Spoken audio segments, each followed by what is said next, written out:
Hello everyone, good morning. Welcome to my another mini blog. আশা করি তোমরা সকলে খুব ভালো আছো, আর আমিও খুব ভালো আছি। এটা আমার 3 মাসের প্রেগনেন্সি জার্নি শুরু হয়েছে।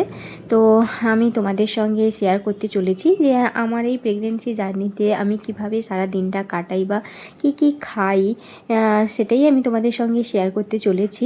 তো ভিডিওটি কেমন লাগলো সেটা অবশ্যই আমাকে কমেন্ট করে জানিও। রোজ দিনই সকালে আলমন্ডস আর আখরোট ভেজানো থাকে, ওটাই আমি খাই। আর যেদিন যেমন ব্রেকফাস্ট থাকে সেটাই আমি খাই। তবে আজকে ছিল মুড়ি, শসা, পেঁয়াজ কুচি আর ছিল ঘুগনি। এটা দিয়ে আমি ব্রেকফাস্ট কমপ্লিট করলাম। দেন 10:30 11টার দিকে আমি খেয়ে নিলাম একটু বেলির শরবত। আর বেলির শরবতটা করে একটু ফ্রিজে রাখা থাকে, আর ওই ঠান্ডা ঠান্ডা বেলির শরবতটা খেতেই খুব ভালো লাগে। দেন আমি চলে গেলাম রান্না করতে। আর আজকে একদমই সিম্পল রান্না ছিল, চিকেন কষা আর ছিল একটা সবজির স্টু। সব রকম সবজি দিয়ে একটা স্টু বানাচ্ছিলাম, আর এটা আমি প্রেসারেই রান্না করছি। এখন আমার রিচ রান্না খেতে একদমই ভালো লাগে না, তেল মশলাযুক্ত খাবার খেতে একদমই ভালো লাগে না, বা আমার একদমই স্যুট হয় না এখন। তো আমি এই জন্য একটু সব রকম সবজি দিয়ে হালকা একটু স্টু বানিয়ে নিচ্ছিলাম। তো প্রথমে আমি তেল গরম হয়ে যেতে তেজপাতা, শুকনো লঙ্কা আর একটু কালো জিরা দিয়ে একটু ভেজে নিলাম। তারপর আমি দিয়ে দিলাম একটু পেঁয়াজ কুচি আর একটু টমেটো কুচি। ওটা অল্প পরিমাণে দিয়েছি, সবজিটার পরিমাণ মতো আমি দিয়েছি। তো ওটা ভাজা ভাজা হয়ে আসতে আমি দিয়ে দিচ্ছি এখন হলুদ গুঁড়ি আর লবণ, পরিমাণ মতো আমি লবণ দিয়ে দিচ্ছি। তো ওগুলোর সঙ্গে ভালোভাবে পেঁয়াজের সঙ্গে মেশানো হয়ে ভাজা ভাজা হয়ে এলে তারপর আমি দিয়ে দেব সবজিগুলো, কেটে রাখা সবজিগুলো। তো আমার যেই সবজিগুলো খেতে ভালো লাগে আমি সেটাই নিয়ে নিয়েছি। তো আজকে সবজির মধ্যে ছিল গাজর, কুঁদলি, পটল, আলু আর ছিল ডাঁটা। তো এইগুলো সব কিছু নিয়ে নিয়েছি আমি। আর এই ঝোলটা খেতে বা স্টুটা খেতে আমার খুবই ভালো লাগে, আর এরকম হালকা খাবার খেতে আমার খুব ভালো লাগে। বিশেষ করে যেহেতু আমি এখন রিচ রান্না খেতে পারি না, তার জন্যই আমি এরকম করে বানিয়ে নিচ্ছি। তো তারপর আমি উপর থেকে দিয়ে দিচ্ছি একটু জিরে গুঁড়ো আর একটু গোলমরিচের গুঁড়ো। দিলে পরে টেস্টটা খুব সুন্দর আসে। গোলমরিচের গুঁড়ো আর জিরে গুঁড়োর টেস্টটাও খুব সুন্দর লাগে। দেন এটা ভালো করে মশলার সঙ্গে সবজিগুলোর সঙ্গে মেশানো হয়ে গেলে আমি দিয়ে দিচ্ছি জল পরিমাণ মতো। তো পরিমাণ মতো জল দিয়ে এখন আমি প্রেসারে 4টা মতো সিটি দিলে হয়ে যাবে একদম আজকের এই রান্না। আর এটা তৈরি করতে বেশি সময়ও লাগে না, আর কোনো ঝামেলাও নেই, খুব তাড়াতাড়ি এই রান্নাটা কমপ্লিট হয়ে যায়। তো আমার প্রেসারে জল দিয়ে সিটি লাগিয়ে দিয়েছি। তো এখন 4টার মতো সিটি পড়ে গেল। তো আমার রান্না একদমই কমপ্লিট। আর ওইদিকে হচ্ছে চিকেন কষা। যদিও আজকে আমি চিকেনটা একদমই খাবো না, বাট আমি এখন খেতে একদমই পাচ্ছি না। চিকেন একদমই ভালো লাগে না। ডিম সিদ্ধ বা মাছ ভাজা এরকম টাইপের খাবার ঠিক আছে, বাট আমার একদমই ভালো লাগে না। যাই হোক, বাড়ির আর সবাই তো খাবে, তার জন্যই হচ্ছে চিকেন কষা। আর এইদিকে দেখো আমার ঝোলটা মাশরুমটা একদমই রেডি। আর এটা টেস্টও আমি একটু করেছিলাম, ওটা টেস্টও খুব সুন্দর হয়েছে।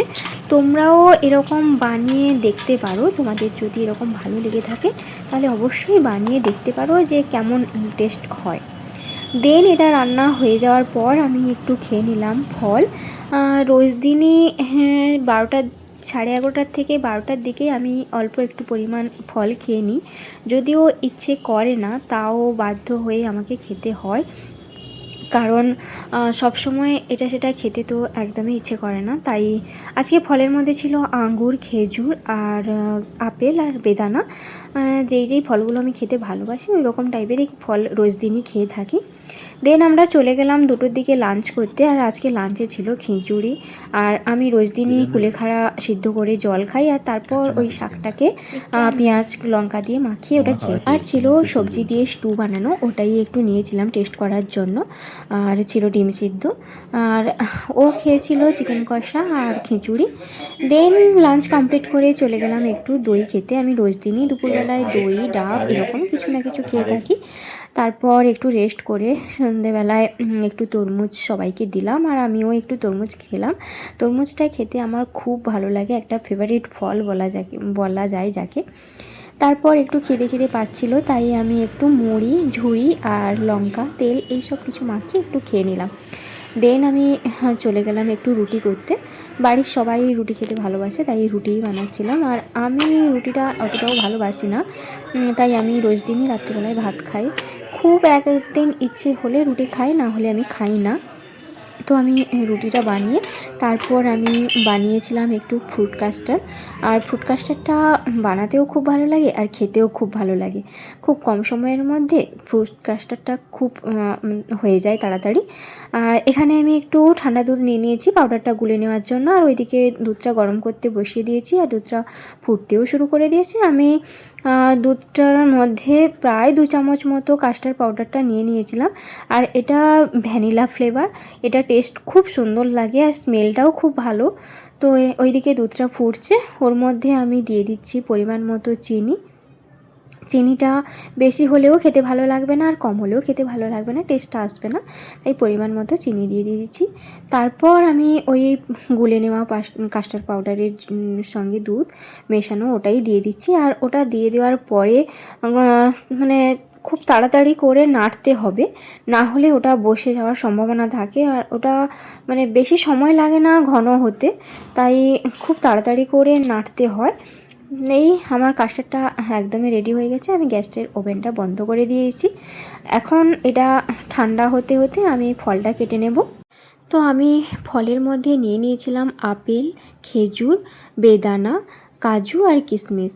আর পরিমাণ মতো কলাও দেওয়া যেতে পারে, বাট যেহেতু একদিন রেখে দেওয়া হবে তার জন্যই কলাটা আমি দিলাম না। আর বেদানাটা দিলে এতটাই সুন্দর লাগে, কালারফুল লাগে, দেখতেও যেমন সুন্দর লাগে আর খেতেও ভালো লাগে। তো এখন আমার কাস্টার্ডটা ঠান্ডা হয়ে গেছে, এখন আমি ফলগুলোকে মিশিয়ে নেব। একটা একটা করে সব ফল আর কাজু কিশমিশগুলোকে মিশিয়ে নেব। আর এটা কিছু সময় ফ্রিজে রেখে খেলে পরে খুব সুন্দর লাগবে টেস্টটা। তো আমি আজকে তো আর খাওয়া হবে না, তাই আজকে ফ্রিজে রেখে দেব। দেন কালকে দেখে এটাকে সবাইকে দিয়ে সার্ভ করব, আর আমিও খেয়ে দেখব যে টেস্টটা কেমন হয়েছে। তোমরাও এরকম বানিয়ে দেখতে পারো বাড়িতে, এটা খেতে খুব সুন্দর লাগে, বাচ্চাদেরও খুব ভালো লাগবে আর বড়দেরও তো ভালো না লাগার কোনো কারণ নেই। তো চলো, তো আমার কাস্টার্ডটা রেডি হয়ে গেছে, ফলও মেশানো হয়ে গেছে। তো এটাকে আমি আজকের জন্য ফ্রিজে রেখে দেবো, তারপর পরের দিন এটাকে সার্ভ করব। এটা দেখতে কত সুন্দর লাগছে না, খুব কালারফুল লাগছে দেখতে। চলো এবার এটাকে ফ্রিজে রেখে তারপর আমরা ডিনার করতে যাব। তো আজকে ডিনারে ছিল রুটি আর চিকেন কষা, দুপুরের তৈরি করা চিকেন কষা। আর আমার জন্য তৈরি করেছিলাম যে ভেজিটেবল স্যুপটা বা স্টুটা। আর ওর সঙ্গে নিয়ে নিয়েছিলাম কুমড়ো মাখা আর 1 পিস চিকেন কষা। সবাই বলল যে খেতে, তাই আমি 1 পিস চিকেন কষা নিয়ে নিয়েছিলাম। বাট চিকেন কষাটা খুব সুন্দর হয়েছিল আর আমার ভেজিটেবল স্যুপটাও দারুণ হয়েছিল। তো তোমরা বানিয়ে দেখতে পারো। আর আজকের ভিডিওটা কেমন লাগলো সেটা অবশ্যই আমাকে কমেন্ট করে জানিও। এই প্রেগনেন্সি দিনগুলোতে আমি কিভাবে কাটাই আর কেমন থাকি সেটা তোমাদের সঙ্গে শেয়ার করলাম। তোমাদের ভিডিওটি কেমন লাগে সেটা অবশ্যই আমাকে জানিও। ভিডিওটি যদি ভালো লেগে থাকে তাহলে অবশ্যই একটা লাইক, শেয়ার, সাবস্ক্রাইব করে আমার পাশে থেকো। আবার আসবো নতুন একটি ভিডিও নিয়ে, ততক্ষণে তোমরা সুস্থ থেকো, ভালো থেকো।